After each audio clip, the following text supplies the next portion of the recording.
Voilà, nous sommes donc de retour sur le plateau. Merci pour vos différents avis. Chaque fois que nous vous tendons le micro, vous avez la gentillesse de répondre. Et cette fois-ci, nous allons recevoir notre invité témoin du jour. Je veux juste rappeler le thème: battu et torturé pendant 9 ans par mon conjoint. J'ai failli y laisser ma peau. Elle va donc garder l'anonymat. Elle a un masque, elle porte un masque, mais on va l'appeler Jennifer. C'est un joli prénom, n'est-ce pas? On va l'applaudir très fort pour tout ce qu'elle a subi, l'encourager et surtout lui dire merci d'avoir accepté, d'avoir eu le courage de venir témoigner sur le plateau de ce midi. Jennifer, bonjour. Bonjour Caroline. Vous allez bien? Très bien, merci. Aujourd'hui, ça va, hein? Oui, par la grâce de Dieu, ça va. Vous êtes content d'être sur le plateau de ce midi? Oui, je suis très contente. D'accord. Avant que les violences n'interviennent dans votre vie de couple, je veux dire, quels étaient vos rapports avec votre conjoint? Dans les débuts, quand on s'est connus, il m'a tout de suite montré qu'il était violent parce que... Quand vous dites qu'il vous a tout de suite montré, c'est combien de temps après? Quelques mois après. Quelques mois. Oui, parce que là où on vivait, il y avait un monsieur qui avait une baraque, donc, qui a fait une buvette. Voilà, donc lui, d'après lui, la musique le dérangeait. Voilà, donc un soir, il est rentré, tout fatigué, là, c'est quelqu'un qui boit beaucoup. Il oublie même que lui-même se promène dans d'autres maquilles. Donc, si on ne jouait pas la musique, tu n'allais pas te faire plaisir. Voilà, donc une nuit, il s'est énervé comme ça. Aller casser, rentrer, parce que le gars a mis la musique, genre, il n'arrive pas à bien se reposer. Rentrer dans le maquis, tout cassé comme ça. Donc, les gars allaient poser plainte contre lui. Donc, les gars sont venus le prendre. Ils sont allés avec lui. Donc, il a fait son devis, il a remboursé. Voilà, donc de là, déjà, j'ai vu passer pour une personne là, qui est normale. Ça vous a fait tiquer, hein? Ça m'a fait tiquer, franchement. Mais je veux dire, avant ça, avec vous, est-ce qu'il était gentil? Est-ce qu'il était attentionné? Tout ça, il était gentil et attentionné. Et à quel moment les violences exercées sur vous interviennent? Ici, moi, on était à presque 1 an. Une fois, il n'est pas vite rentré, donc je me suis plaint. En me plaignant, et il m'a tout de suite giflé. Je suis tombée. Donc quand il m'a giflé, j'ai eu des blessures même dans le visage. Donc ma maman n'habite pas trop loin de nous. Je me suis rendue à la maison. Quand je suis partie, le lendemain, il est venu s'excuser, demander pardon, tout et tout. Voilà, donc je me suis retournée à la maison. Et c'était le premier coup, c'était parti comme ça. Après, il a pris goût. Hein. Il a pris goût. Donc c'était répété, franchement. Voilà, je l'ai quitté à chaque fois même, mais il réussissait toujours à me faire revenir. Étiez-vous marié ou pas? Il m'a doté. Donc coutumièrement, oui. Vous étiez marié. Oui, alors, comment est-ce que vous agissiez? Je veux dire, puisque ça devenait récurrent, est-ce que vous avez cherché de l'aide? Est-ce que vous en avez parlé à vos parents? Si oui, quelle a été leur réaction? À ma mère, parce qu'elle a vécu l'histoire, notre relation. Et parce que c'est de chez elle-même j'étais, et puis il m'a connue. Donc, elle n'appréciait pas vraiment. Donc, elle, son souhait, c'était qu'on se sépare. C'était son souhait. Donc, quand je le quittais à chaque fois, elle priait pour ne pas que je retourne avec lui. Mais c'est quelqu'un qui s'est mis dans la pratique du maraboutage. Voilà. Donc, c'était pas facile que je le quitte comme ça. Vous étiez envoûté, en quelque sorte. Voilà, un truc comme ça. C'était pas facile. Mais vous avez souvent même, je m'énervais, je lui disais même que je ne l'aimais pas. Qu'il me libère pour que je parte. Vous vous basiez sur quoi pour l'accuser de vous avoir envoûté? Il a voyagé avec moi. On est parti chez lui. Voilà, parce que, bon, quand vous dites on est parti chez lui? Il n'est pas d'ici. D'accord. Voilà. Dans son pays d'origine. Voilà, dans son pays d'origine. Okay. Voilà, on est parti. Et quand on est parti, la première semaine, il partait seul. Parce qu'il me disait qu'il va se chercher. Genre, il va en brousse et autres. Bon, il me laissait à l'hôtel. Mais la deuxième semaine, je ne sais pas comment il s'est arrangé. Et j'ai commencé à le suivre. Quand il me dit allons, je le suivais, on partait ensemble. Voilà. Mais en tout cas, j'ai vu beaucoup de choses. On me demandait même le nom de ma mère, je donne. Le nom de mon père, je donne. Il adore beaucoup de choses. En tout cas, j'ai vu beaucoup de choses. C'est comme si vous étiez téléguidé, en fait. Pardon? C'est comme si vous étiez téléguidé. Un truc comme ça. Et en tout cas, J'ai vu beaucoup de choses, beaucoup. Beaucoup de courage à vous en tout cas. Et quand vous êtes revenu en Côte d'Ivoire, est-ce que ça s'est atténué ou ça a continué les violences? Moi, j'étais déjà dedans. Hein. Et puis, arrivé à un certain moment, il s'est arrangé de telle sorte que ma mère même, on ne s'entendait plus. Quand elle s'oppose, je trouve qu'elle avait gâté mon foyer. C'est comme ça. Donc, à chaque fois, on se dispute. Donc, j'étais maintenant à lui seul. Même mes camarades, on ne se voyait plus. Parce que quand je m'approche des gens, ils vont m'ouvrir les yeux. Voilà. Et qui vous Donc, j'étais sous son emprise. en fait, il était tout pour moi. Qui vous empêchait de vous approcher de d'autres personnes? C'est lui ou c'était vous? Ou c'était peut-être l'emprise des talismans, de l'envoûtement? Ça doit être ça. Parce que j'étais que à lui. Quand je sors ici tout le temps avec lui, tout ce que je faisais, c'était lui. Parce que les autres me parlaient, mes camarades me parlaient. J'aimerais savoir aussi, avant vous, est-ce qu'il avait d'autres relations? Il avait des copines avant vous, vous êtes renseigné, comment ça s'est terminé, tout ça? Ça s'est terminé, moi je me suis renseignée. Ça s'est terminé comment? La même histoire, il a inventé 6 mois. Moi j'ai dit tout à l'heure que comment je le quitte, qu'il voyage, j'ai fait tout pour que je retourne avec lui là. Voilà. Et on s'est séparés, comment?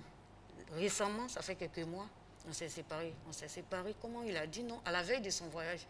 Moi j'ai pris la voiture, je suis allée travailler parce que j'ai une cave. Je suis allée travailler. Donc, étant assise là, il m'appelait, il me stressait de rentrer. Donc, je lui ai dit, tu sais où je suis, tu peux venir me chercher. Puis, tu connais mes heures, qu'est-ce que tu as à me stresser, tout ça. Puis, je t'ai dit que le petit a voyagé. Alors, une fois, il a voyagé comme ça, il s'est fait remplacer par un petit. Ils sont venus me cambrioler. Ils ont tout volé dans le coin. Donc, moi, je vais prendre mon temps. C'est ce que je lui ai dit. Voilà. Donc, j'étais là, assise là, et je reçois des messages. Tu as garé, il a garé. Ça se passe bien à l'hôtel. Ton cœur balançait. Enfin, tu as fait le bon choix. Comme s'il me voyait. Et le matin, il va réveiller ma mère avec sa soeur pour leur dire que son marabout dit, moi, j'étais à l'hôtel. Que ce marabout-là, il est fort. Donc, c'est ça, quoi. Et il m'a abandonné dans la maison. C'est comme ça. Donc moi, pour revenir à ce qu'il m'a dit, il m'a demandé tout à l'heure si je m'étais renseignée. Il avait avant de me connaître, selon sa version, il m'a dit non que sa chérie, là, l'a trompé avec son ami, tu vois. Donc, c'est des histoires, il invente après, quand il s'occupe de toi, voilà. Il finit de se servir de toi. Vous savez comment moi, il m'appelait ma poule aux œufs d'or. C'est comme ça qu'il m'appelait. La poule aux œufs d'or. Vous étiez sa poule aux œufs d'or. C'est comme ça qu'il m'appelait. Ça, tout le monde le sait. Voilà. Mais vous, ça vous faisait avec quoi? Ce que j'ai dit, il va me reconnaître. Je veux dire, ça vous faisait quoi qu'il vous appelle comme ça? Vous pensiez que c'était un petit nom de caresse? Non. Et il me dit donc que je lui apporte la chance, il n'a pas caché. Et ça, il dit ça à tout le monde. C'est ce qu'il a toujours dit. La poule aux œufs d'or, bon, franchement, c'est étonnant. Mais je veux savoir comment est-ce qu'il manifestait ces violences-là sur vous? Parce que je veux dire que même l'homme, quand quelle que soit sa violence, son caractère violent, il profite d'une occasion. Mais quand vous rentrez en même temps, il y a toujours une occasion qu'il cherche pour vous battre. Comment il faisait? Vous rentrez en même temps, il se met à vous battre ou bien? Non. Ça peut être une discussion, des échanges, il s'emporte vite. C'est sa nature, il est comme ça. Il se bat même dehors avec ses amis. À son âge, là, il continue. Non, moi je veux savoir sur vous. Comment, je sais pas, comment il faisait? Des discussions, genre bon, on peut se discuter, soit s'il n'est pas vite rentré, c'est quelqu'un qui boit beaucoup. Voilà. Donc s'il n'est pas vite rentré, on peut se discuter. Donc en se discutant, il peut me donner un point en même temps. T'étapes, il marche dans ton ventre. Une fois, mais il est en train de me battre, ma mère est venue. Je l'ai appelée, elle est arrivée à temps. Il a fait tomber.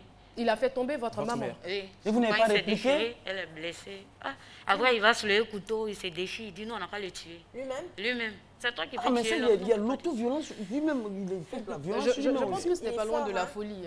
Il est foncièrement violent. Violent. Il s'énerve dans la maison, il casse la télé. Vous n'avez pas eu d'enfant Il casse la télé, il casse les meubles, il casse la télé. Il casse, oui. La télé, l'écran, c'est là. Il peut casser, il casse la table vitrée au salon. Après, il va acheter encore. Les plans aux as. Mais je veux dire, ça laissait quand même des traces. Est-ce que c'était visible quand il finissait, par exemple, de vous battre? Est-ce qu'on voyait d'autres personnes ou des personnes extérieures pouvaient constater? Bon, comme j'étais sous son emprise, là, je vous ai expliqué tout à l'heure qu'il est parti de lui-même, la toute dernière fois. Il a inventé son histoire. Que son Non, on n'en est pas là, on y reviendra certainement. Mais je veux dire que, est-ce que physiquement parlant, quand on vous voit, parce que même si vous arrivez en justice aujourd'hui, on vous demandera des preuves. Avez-vous ces preuves-là? J'ai des traces. Vous avez des marques? Oui, ça y est encore, la manger n'est pas totalement propre. Parce que la dernière fois, ça a été... Il y a une photo qui est floutée. Donc ça y est encore là. À l'écran, il y a une photo qui est floutée. Et je vous assure, hein, c'est vrai, en préparant l'émission, j'ai vu ces photos-là. Pour ne pas qu'on la reconnaisse, on est obligé de flouter le visage. Mais c'est grave, c'est horrible. C'est horrible. Il n'y a pas d'endroit, c'est sur la main, c'est sur le visage, c'est partout. J'ai toujours mal, même mes dents, parce qu'une fois il m'a donné un coup de pouce. Ma dent bouge un peu, j'ai toujours mal là, où c'est enflé. J'ai encore mal. Est-ce que vous avez intenté un procès contre lui? Pardon? Vous êtes allé à la justice? Bon, je suis en justice. Vous l'avez dénoncé d'abord à la police? À la police, voilà. Donc ils l'ont appelé plusieurs fois. Moi j'ai dit qu'il est violent, donc je ne peux pas m'approcher de lui pour lui donner une convocation. Voilà, donc j'ai laissé tous ses contacts. Donc eux-mêmes, ils l'appellent. Chaque semaine, on l'appelle au moins une fois. On a fait ça sur 3 semaines. Il n'est jamais venu. Quand on l'appelle, la réponse qu'il donne, il dit son avocat. Il va appeler son avocat. Donc, s'il a reçu, maintenant qu'il a là pour prendre un avocat, moi, je lui ai envoyé un message quand j'ai appris son histoire d'avocat là pour lui dire que son avocat va gagner tous ses procès, mais sur moi seulement, il va échouer. C'est ce que je lui ai dit. Et je mène mon combat. Je sais que ça va aboutir. Oui. Vous attendez quoi de la justice, exactement? Que justice soit faite, parce que ce monsieur ne mérite pas sa place parmi nous. Dans la société, ça vous plairait qu'il aille en prison? Une fois, et avant même que ça, c'est quand Dieu veut t'enlever dans quelque chose, il te montre beaucoup de choses encore. Ça veut dire des choses même que je n'avais pas encore vues. Je savais qu'il était violent. C'était quoi ces choses? Mais je ne savais pas qu'il pourrait faire ça. C'est un homme de terrain, vous voyez un peu. Donc, terrain, genre, les topographes et autres là. Oh, j'ai dit son métier. Donc, il a une machette dans la voiture. Machette? Dans la voiture, genre, il dit il prend pour nettoyer. Quand il va, s'il y a des herbes, il ne peut pas passer, il nettoie avec. Donc, on est parti dans un bar. Il y a un gars là qui m'a suivi dans les toilettes. Donc, moi, quand je suis sorti des toilettes, il fait sortir son téléphone, me demander mon numéro. Donc, lui, je ne sais pas, il est rentré en même temps. Voilà, il est rentré en même temps. Donc, quand il est rentré, c'est devenu des discussions entre eux. Donc, en discutant, les portiers vont les faire sortir. Ils les ont fait sortir. Donc, quand ils ont fait sortir, les jeunes aussi fonçaient sur lui. Il a ouvert son coffre, il a enlevé la machette devant le bar. Franchement, je suis sans voix. Ça m'a choqué. Il a enlevé sa machette devant le bar.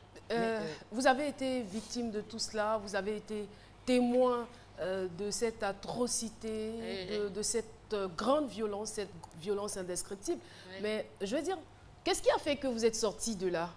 Puisque vous-même, vous êtes convaincu que vous étiez sous son emprise, sous l'emprise, on va dire, de l'envoûtement. Comment est-ce que vous êtes sorti du domicile alors? Ou comment est-ce que vous vous êtes réellement séparé de lui? Oui, oui. Vous voyez, en toute chose, il y a une fin. Il y a une fin en tout, quoi. Voilà. Donc moi, je pense que c'est la fin. C'est la fin qui est arrivée. Ça devait arriver. Et mais Dieu ça a été quand même 9 ans d'agression. Oui. Et Dieu merci, il est parti de lui-même. Parce que si j'étais parti de moi-même, je sais que peut-être que j'allais revenir encore. Mais vous ne croyez pas qu'il puisse revenir encore? Puisqu'il est parti de lui-même. Il est parti de lui-même. Il est revenu avec une des leurs. Il vit avec elle maintenant. Donc il ne vit plus avec vous? Non, on ne vit plus ensemble. Je disais tout à l'heure qu'il m'a amené dans la maison quand il a inventé, il a dit son histoire. Mais pourquoi vous n'avez pas accepté de témoigner à visage découvert parce qu'il n'est plus là? Mais c'est quelqu'un qui est violent. Il est là. Il peut revenir encore? Non, il est là, il peut me croiser. Tu vois un peu. Il y a ça. Mais est-ce qu'il ne va pas se reconnaître dans votre témoignage? Bon, s'il me reconnaît, il va maintenant, il va chez Maraboula. Maraboula va lui dire que c'est elle qui est... Peut-être, c'est ça. Et aujourd'hui, comment est-ce que vous vous sentez? En tout cas, je me sens bien, je suis libérée. Depuis la séparation? Oui, je suis bien parce que du moment où je suis dans la maison, je ne vois plus des fétiches, on ne porte plus des grilles enfin, excusez-moi du thème, pour me toucher, vous voyez un peu. Je suis heureuse, quoi. Il n'y a pas mieux que ça. Caroline. Voilà, parce qu'avec des odeurs dans la maison, ta maison ne sent jamais bon, toujours en train de nettoyer des médicaments et autres. Un véritable supplice, vous avez dit. Voilà, donc c'est pas facile. Donc moi, je pense que je suis déjà bien. Je ne vis plus dans des canaries et autres, donc ça me va. Je reviens après. Madame, on dirait que c'est lui qui arrive là. Tu apprendras. Tu penses que c'est moi qui va passer.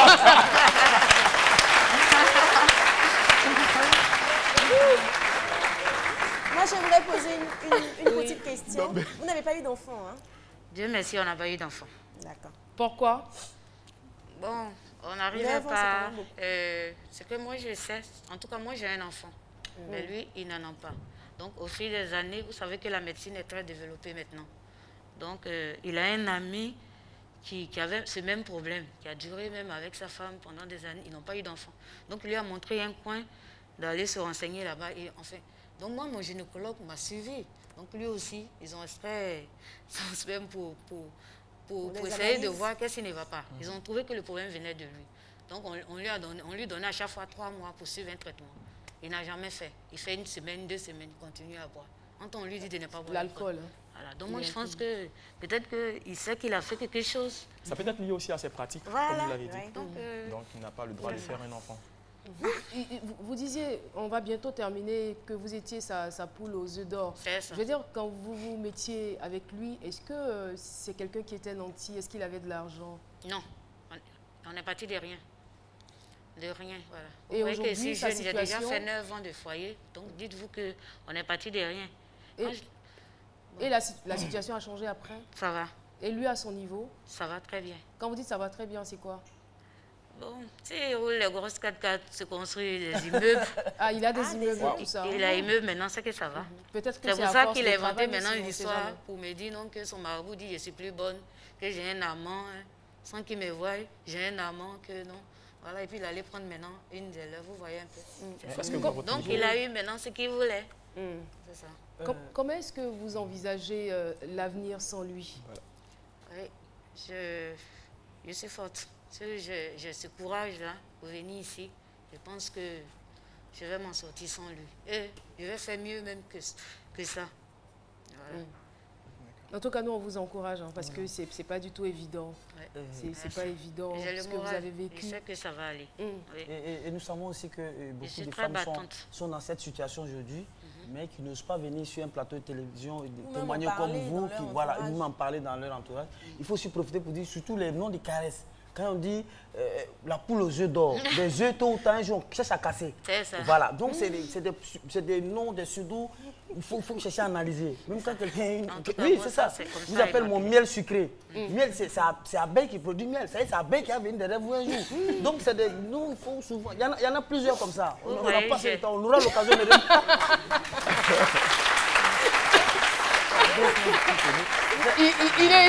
Il est étonné que je ne dise rien. Il est en train de raconter des bêtises et puis je le regarde, il est étonné. Il dit on n'a pas assez de temps, on va y revenir. Merci beaucoup. En tout cas, merci infiniment d'être venu. On est sûr que ce témoignage va certainement servir à d'autres femmes qui sont dans votre situation. Et Je puis ne nous, vous coupe pas la parole. ce qu'on va vous Excusez-moi, conseiller, oui, Caroline. allez-y. Vous voyez, je disais tout à l'heure que j'ai une cave. Une Une cave, voilà. Je l'ai libérée récemment. Pourquoi? Parce qu'un matin, le gérant il est venu ouvrir la cave et on voit fétiche là. Tout ça, c'est quoi? Tout ça, ce sont des attaques. Donc, je suis obligée de choses parce que je ne sais pas qu'est-ce qui peut m'arriver. Moi, ce que je J'en vais vous quitté là demander, même, carrément. Plus il connaît le coin et autres. Jennifer, moi, ce que je vais vous demander, c'est de reprendre confiance en vous, d'avoir foi en la vie, parce que vous auriez quand même pu y rester, hein, Oui. vous auriez pu laisser votre peau, Oui. mais vous êtes là. Heureusement, aujourd'hui, vous êtes séparés. Donc, reprenez la vie. Voilà, soyez heureuse. Hormis ces violences-là, et il a balancé ma photo à moitié nue sur C'est Facebook. pas possible. Si. Non, mais ça, faut C'est qu'il ce aille qui en m'a prison. donné la force de mener ce combat. Il a balancé ma photo parce que là, il a des connaissances qui viennent me voir. Et là, j'ai réussi à parler tout ce que j'ai vécu. Je montre même ses fétiches et autres. Il a osé balancer votre Il a osé photo nue balancer. sur Après une Internet. dot et 9 ans, balancer ma photo nue sur Facebook. Ah non, Il il a fait. faut bien qu'il paye, voilà. Merci infiniment d'être venu sur notre plateau. C'est vraiment triste cette histoire et je le disais, il y a beaucoup de femmes qui sont dans cette situation, mais n'hésitez pas à chercher de l'aide. Il y a des structures spécialisées, il y a des institutions qui sont là, qui sont à votre disposition. Donc, il faut pouvoir les approcher parce que, à force de vouloir rester coûte que coûte dans un foyer, vous allez perdre la vie et puis quelqu'un d'autre viendra s'installer à votre place. Donc, mesdames, soyez plus courageuses, essayez d'en parler autour de vous, essayez de rechercher les institutions qui s'en occupent. Jennifer, merci infiniment d'être passée sur notre plateau. On va se dire, non pas au revoir, mais plutôt marquer une courte pause publicitaire et puis on se retrouvera pour la suite de cette émission. Notre invité surprise est dans les coulisses. Avec lui, nous allons aborder ce sujet. Il nous donnera de plus amples informations aussi sur une activité qui sera menée dans ce sens pour lutter contre les violences faites aux femmes. Pub, à tout de suite.